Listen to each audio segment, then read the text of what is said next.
automatic done. Now here you can see that the backup is actually the machine, right? It's not processing it into the petroleum quick enough to get into plastic. So I can do one of two things. I can build more, and that would mean I don't know why I brain farted there, but I did. Anyway, build more. Or what I'm actually doing is just chucking down these, and that'll give me a huge backlog to store the oil, and then we can convert it over time. But if we get it onto this base, then the other asteroid's irrelevant, right? And I think that's probably the best way to move forward for now, because I don't want loads of extra machines throwing out loads of extra heat. And there we go. Same as before, but now we've just got the oil going into, what is that, 2, 4, 6, 7. So we've got 7 as a backup, and that'll just keep backing up and backing up and backing up.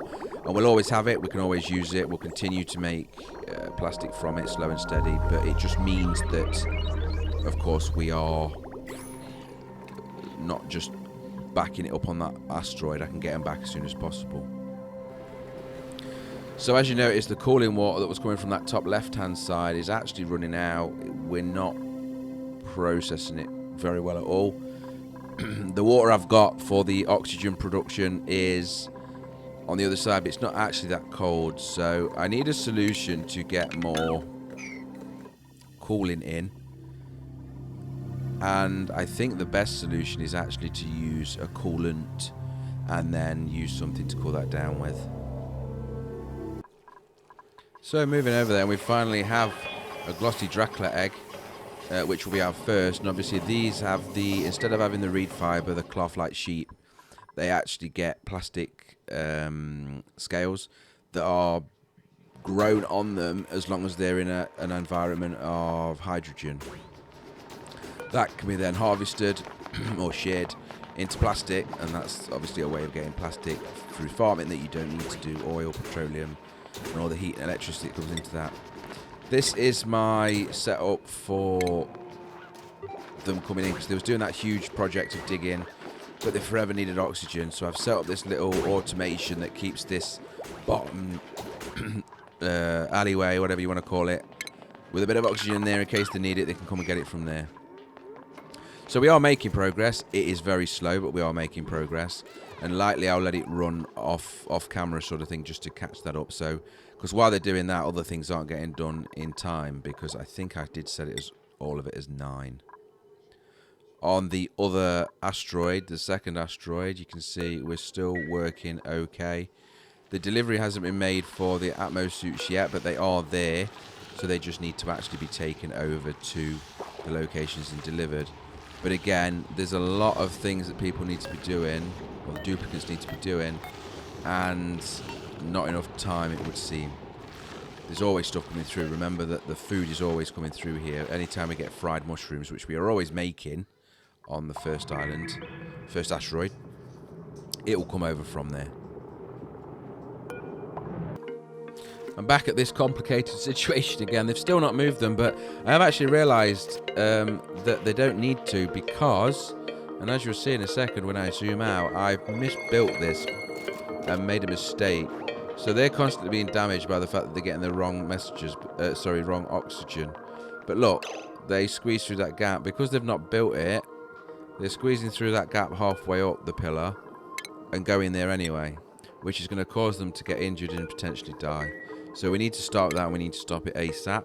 We need to break this ladder, and then the only way that they can get there is through the ATMO suit process, which is what we want, of course, and then figure out how we're not getting the ATMO suits delivered. But yeah, that is a problem that we hopefully fix now, right? She's going to break that as the priority. There we go. And now there's no way of her getting to that right-hand side, or both of them, to be honest, to that right-hand side without moving over. Just checking on a bit of a scolding warning there. I made a mess, obviously, with the breaking the pipes that are in there to fix the loop for the oil. And obviously it's 2-1 for them. Cooling is a problem, as I said, so we need a better solution for that. Okay, so looking over the base, everything seems to be moving forward. We do have 2 ATMO suits going into the resources now, which obviously we need to rush the steel, get a lot more steel. We've got nowhere near enough. So obviously that is a priority. So what I'm going to do here is turn off pretty much everything else. All I want is iron and steel. And moving forward, I'm going to only use iron and steel. We've got more copper than we'll ever probably need. And the cobalt wasn't that much of an advantage. But as you can see, they can use these suits. Now, they're saying they're cold. And it is cold in there, which is weird because they're an ATMO suit. It's supposed to be cold in there, though, right? That's the whole point. So that is working, and that system up there in the top left-hand corner with the super coolers is working beautifully. The fact that it's too cold, even when you've got a ATMO suit on, like that, is impressive, actually, because it's cold enough to set them off, which is weird, because it says it's only, what, 10 degrees? Minus 10 degrees. Another scalding warning, and that's people going into rooms they don't need to be in. Again, the natural gas generators are overheating significantly because they're being used. There's a problem with these smart batteries that I can't quite figure out, but as a spoiler, I do figure it out by just disconnecting them and allowing the steam to do it all. The steam is more than sufficient, so I don't really need that backup or that problem, and therefore I don't need to get scolded for no reason. Okay, so over here at the top, we are sorting out the electricity for the surface.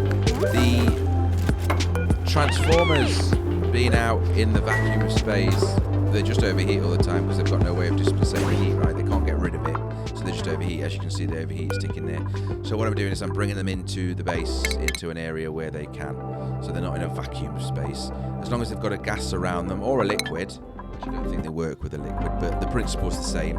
As long as there is a way for them to disperse that heat, they don't overheat. And that is what I'm trying to do in this situation, because both the rockets need the power and the ramps and everything. We need it up there, and also the telescope needs it. So it's important to have running power that's not breaking every 2 minutes. And also it means that the duplicates aren't fixing things all the time, because the fixing task is high. My solution here to get more oxygen in there is just to turn up the vent to shove even more oxygen there. It may give them popped eardrum, but it will also work in keeping them alive. Popped eardrums is better than dead, right? And the gas tank was nowhere near going to fit in there, and I don't think there's a mod to make a smaller one, or at least not one that I've seen. So just making sure here that I've got rocket pilots and people that can use the telescope to make sure we uncover more places and things and experiments to do. And then while I'm here, as you can see, I've just noticed there's people that are new enough. So all I do is make them into super carriers to get stuff moved around the base, right? They've got hearts on them as well, so it will increase their mood, which is a positive. I mean, it's a win-win all around. So we've got now a good setup for people. Everything's moving along. That top left-hand corner is looking excellent. We've nearly cleared that out, so that's good. But on that note, I'm going to end it here. So thank you very much for watching. If you like the video, please click like. Take care. Goodbye.